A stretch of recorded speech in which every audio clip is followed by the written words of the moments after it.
తాకట్లో ఉన్న మీ బంగారాన్ని విడిపించి ఆ రోజు ఆన్లైన్ రేటుకి కొంటాం. Sharma gold company.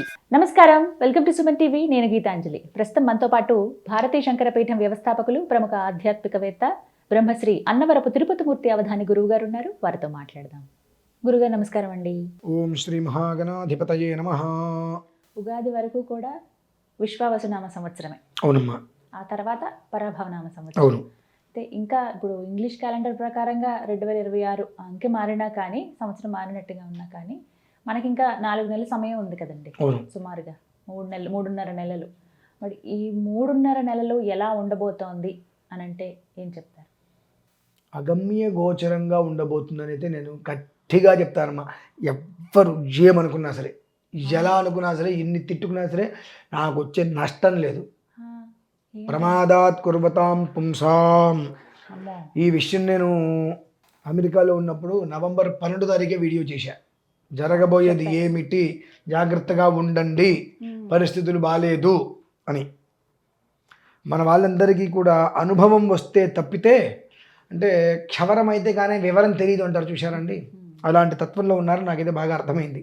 మరొక్కసారి అందరికీ చెప్పగలిగేది ఏమిటి అంటే, డిసెంబర్ 26, 27 నుంచి మొదలు పెడితే యుగాది వరకు కూడా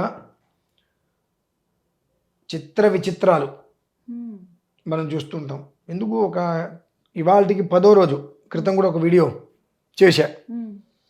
చిత్ర విచిత్రాలు చెప్తే అది ఏం విచిత్రాలు ఎవరికి అర్థం కాలేదు. కానీ అమెరికా నుంచి చాలామంది ఫోన్ చేశారు, గురుగారు మీరు చిత్ర విచిత్రంగా ప్రమాదాలు జరుగుతాయి, ఆశ్చర్యకరంగా ఉంటాయని అన్నారు.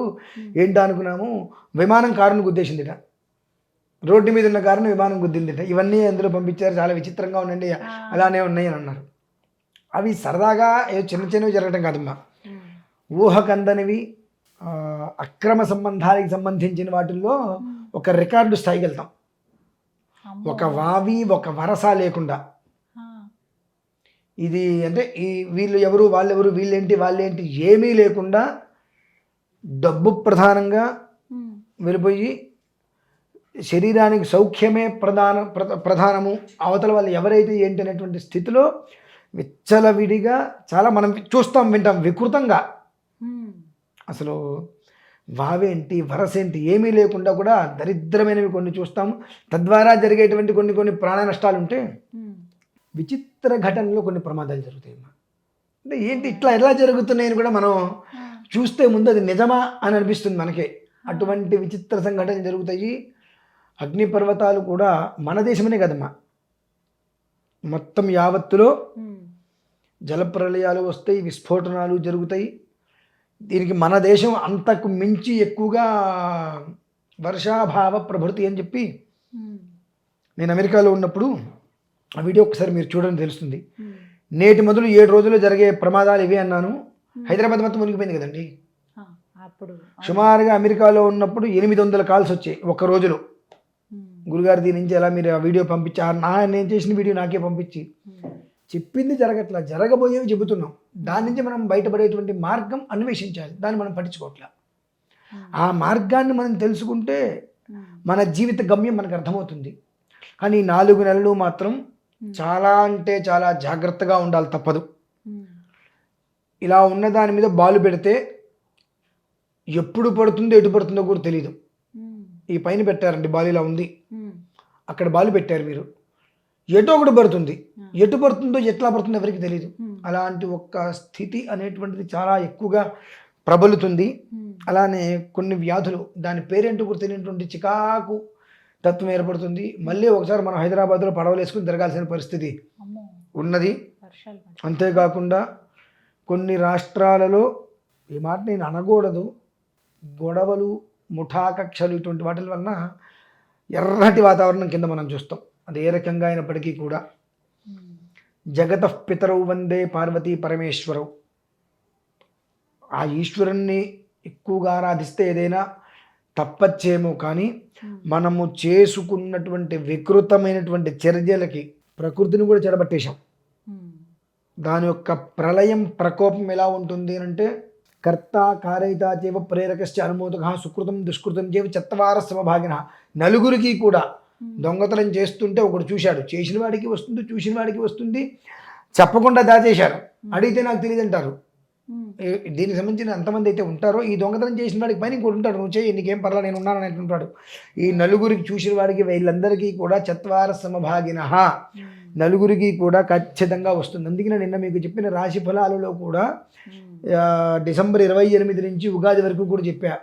ఎందుకు ప్రతి ఒక్క రాశి గురించి ఎంత నేను ప్రమాదం అనేటువంటిది పొంచి ఉంది, జాగ్రత్తగా ఉండండి ఎందుకు చెప్పానంటే ఖగోళ ప్రకారంగా జరగబోయేటువంటివి చాలా గమ్మత్తుగా ఉంటాయమ్మా. చూస్తే ముందు నిజమా నమ్మచ్చా అనేటువంటి తత్వం అనిపిస్తుంది. ప్రమాదం ఖచ్చితమే నిజమే. అటువంటి స్థితి అయితే మనం చూస్తాం. ప్రాణ నష్టం ఎక్కువగా ఉంది. ధన నష్టం అనే విషయం పక్కన పెడితే ప్రాణ నష్టం కాస్త ఉంది. కాబట్టి మనం చేసినటువంటిదే మనం చేసిందే మనకు వస్తుందమ్మా. కాబట్టి సాధ్యమైనంత వరకు ఏ క్షణమైనా నేను అనేటువంటి విషయాన్ని పక్కన పెట్టేసేసి మనం బాగుండాలి, మేమందరం బాగుండాలని భగవంతుణ్ణి ప్రార్థన చేయటం మినహాయిస్తే, ఇంకా నేను ఒక మాట చెప్తా, ఈ యుగాది వరకు ప్రతి మనిషి సుబ్రహ్మణ్యేశ్వరుని ఆరాధన చేయండి. ఎందువల్లంటే మానవ జన్మకి మూల కారణమే సుబ్రహ్మణ్యేశ్వరుడు. మానవ జన్మకి మూల కారకుడే సుబ్రహ్మణ్యేశ్వరుడు. బీజోత్పత్తి జరుగుతున్నప్పుడు గర్భాశయంలోకి కొన్ని లక్షల కణాలు వెళ్తున్నప్పుడు అవన్నీ కూడా తలా తోకలు ఎలా ఉంటాయంటే అచ్చం సర్పాన్ని పోలే ఉంటాయి. సర్పరూపానికి సుబ్రహ్మణ్యేశ్వర స్వామికి మానవ జననానికి అవినాభావం చాలా దగ్గర సంబంధాలు ఉన్నాయి. కనుక ఆయనని అయినంత వరకు స్వామి, హే స్వామి కరుణాకర దీనబంధో అనుకుంటూ ఈశ్వరుని తెలుసుకుంటూ సుబ్రహ్మణ్య కళావరంభ స్తోత్రం, ఆ స్తోత్రాన్ని పారాయణ చేసుకుంటూ ఏదో ఒక రకంగా సుబ్రహ్మణ్యేశ్వర స్వామిని ఆరాధన చేసుకుంటూ యుగాది వరకు ఉండగలిగితే పర్లేదు. అంత ప్రమాదం జరిగినా డబ్బు పోతే పోయింది, ప్రాణాలు నిలిచాయి, ఆస్తి మళ్ళీ సంపాదించుకుంటాం, మనకు ప్రాణాలు నిలబడ్డాయి అనేటువంటి స్థితి మనకు ఏర్పడాలంటే ఇప్పుడు కాపాడేటువంటి వాడు వేలాయుధాన్ని పట్టుకొని నిలబడి వచ్చేటువంటి ప్రతి ఒక్కదాన్ని కూడా క్రౌంచ పర్వతాన్ని సంధించిన వాడు అలా నిలబడి అన్నిటిని ఆపగలిగేటువంటి శక్తి సుబ్రహ్మణ్యేశ్వరుడికి ఉంది. కనుక ఈ ఒక 4 నెలలు యుగాది వరకు ప్రతి మనిషి నచ్చినా నచ్చకపోయినా సుబ్రహ్మణ్యేశ్వర స్వామిని ఏదో ఒక రకంగా ఆరాధించి బయటపడాలి అని నేను మనస్ఫూర్తిగా కోరుకుంటున్నానమ్మా. మీరు గమనించలేరు, నిన్న నేను చెప్పిన 12 రాశి ఫలాలకు సంబంధించి డిసెంబర్ 28 నుంచి యుగాది వరకు చెప్పిన ప్రతి దాంట్లో దాదాపుగా సుబ్రహ్మణ్యేశ్వరుని ఆరాధన చేయమని చెప్పా. అనుసంధానం నాకు తెలుస్తుంది. ప్రతి దాంట్లో సుబ్రహ్మణ్యేశ్వరు ఏ దేవతని ఏ సమయంలో ఎప్పుడు ఎలా కొలుస్తే అది మనకు యోగంగా ఉంటుంది. నేను 28, 29 తర్వాత 28 నుంచి అనేటువంటి విషయం ఎందుకు చెప్పానంటే అమ్మా 31 దగ్ధ ద్వాదశి అక్కడి నుంచి మొదలవుతుంది. దగ్ధ ద్వాదశి అంటే మొత్తం దహించుకుపోవటం ఆ రోజు నుంచి ప్రారంభమవుతుంది. ఒక్కొక్కటి. కనుక జాగ్రత్త పడండి. నిన్నిసార్లు చెప్తున్నాం. మేము మా ఇంటి దగ్గర నుంచి కారు వేసుకోను బంద్ వేసుకొని ఇక్కడి వరకు వచ్చి చెప్పడం మాకేం పిచ్చా? మీరు బాగుండాలనే మా కాంక్ష. ఎందువలనంటే ఇంత కష్టపడి మేము చదువుకున్నది పరోపకారార్థమిదం శరీరం, పరులకు ఉపకారం చేయడం కోసమే ఈ యొక్క వైదిక విధానంలో మేము ఉన్నాం. తెలిసింది చెప్తున్నాం. 100 చెబితే 4 జరగకపోవచ్చేమో కర్మ ప్రారంభవశాత్ ఎవరికైనా, 96 జరుగుతున్నాయి. మనకేంటంటే జరిగిన 96 కనిపించట్లా, జరగని 2, 3 పట్టుకొని ఈ అంటాం. అదే మన కర్మ ప్రారంధానికి మూలం, అదే మన కర్మ ప్రారంధానికి మూలం అమ్మ. ఈ అంటే ఏమవుతుంది, భగవంతుడు అనుగ్రహాన్ని ఇవ్వాలి అనుకుంటే ఒకరోజు చాలు, మనిషి జీవితం మారిపోతుంది. ఇవ్వద్దు అనుకుంటే ఒకరోజు చాలు, ఆయన దర్శనాన్ని కూడా ఇవ్వడు. ఈ 2 మనకి జరిగినాయి రీసెంట్గా. పూసలు అమ్ముకునే అమ్మాయి రాత్రికి రాత్రి వైరల్ అయింది, భగవంతుడు అమ్మాయిని అనుగ్రహించాడు.